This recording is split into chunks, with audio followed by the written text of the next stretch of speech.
हिंदी है वर्ण है जो UP TET, TET, C TET, super TET और एसएससी आल एग्जाम में पूछे जाने वाले हैं।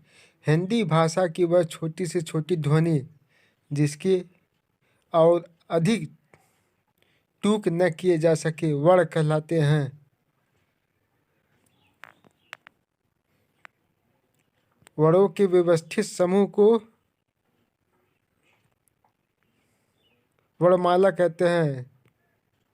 हिंदी वर्णमाला में वर्णों की संख्या 44 है। हिंदी बाल पोथी में 39 तथा देवनागरी हिंदी लिपि में 42 होती है। वर्ण के भेद।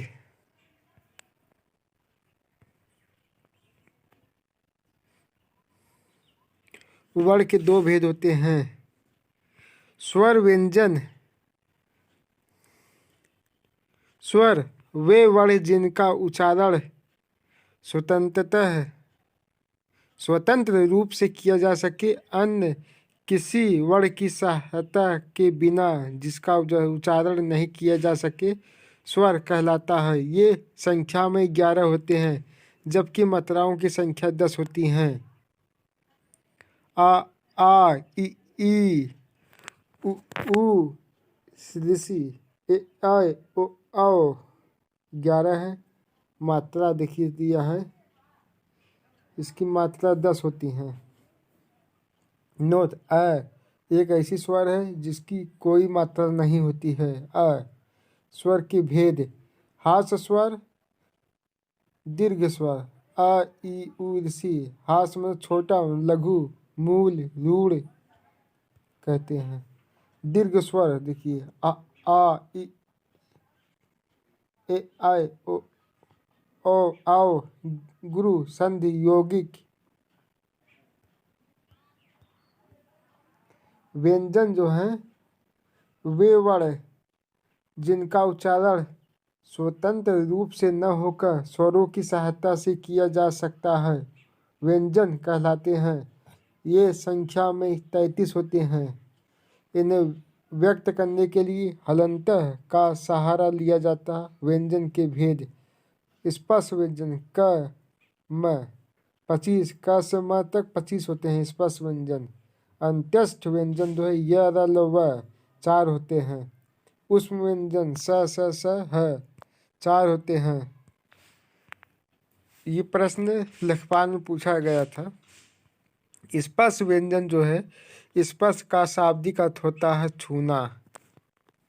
वे वर्ण जिनका उच्चारण करते समय मुख के कोई दो भाग आपस में एक दूसरे को स्पर्श करते हैं स्पर्श व्यंजन कहलाते हैं। जब हम बोलते हैं तो ओठ आपस में टकराते हैं।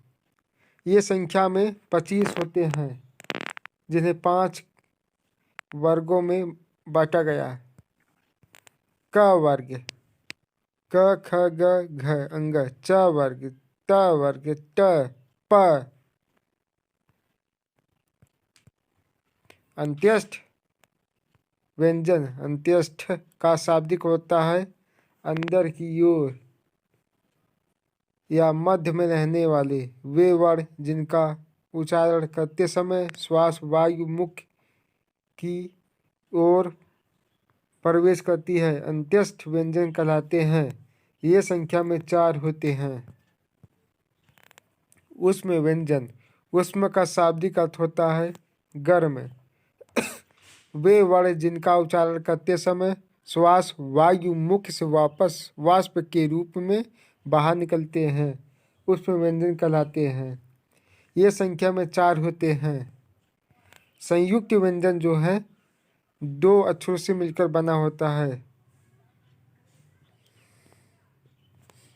जिसे छ क और स मिलकर, त्र त और र मिलकर, स्र ज्ञ ज और य मिलकर, स्र स और र मिलकर, शब्दकोश में छ क और ख मिलकर, त्र त और थ मिलकर।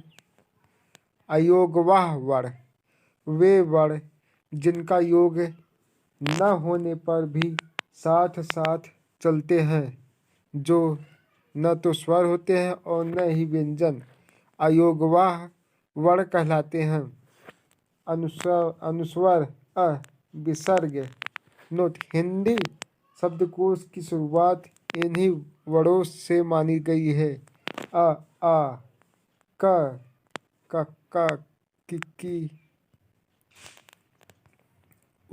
उच्छिष्ट वर्ण जिसका जिन ध्वनियों के उच्चारण में जिह्वा मूर्धा को स्पर्श करे तुरंत नीचे गिरती है उन्हें उच्छिष्ट वर्ण कहते हैं। अंग, ड़। नियम: यदि शब्द की शुरुआत इन वर्णों में से हो तो लिखते समय इनके नीचे बिंदु नहीं आता। डमरू, ढोलक, डलिया, ढक्कन, डाली। यदि शब्द के अंतर्गत इनसे पहला आधा वर्ण आता है तो भी लिखते समय इनके नीचे बिंदु नहीं आता। पंडित, बुढ़ा, अड्डा, खंड, मंडल आदि। उपयुक्त दोनों नियमों के अलावा प्रत्येक स्थिति में इनके नीचे बिंदु आता है, जैसे पढ़ाई, लड़ाई, सड़क, पकड़ना, तोड़ना, ढूंढना आदि। रेफ या र संबंधित नियम: रकार: यदि र के बाद व्यंजन वर्ण आए तो र को उसी व्यंजन वर्ण के ऊपर लिखते हैं, अर्थात जिस व्यंजन वर्ण से पहले र का उच्चारण किया जाता है र को उसी व्यंजन वर्ण के ऊपर लिखा जाता है।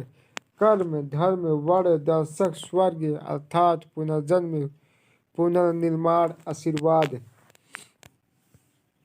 यदि ए र से पहले व्यंजन वर्ण आए तो र को उसी व्यंजन वर्ण के मध्यम में लिखा जाता है, प्रकाश, प्रभात, प्रेम, क्रम।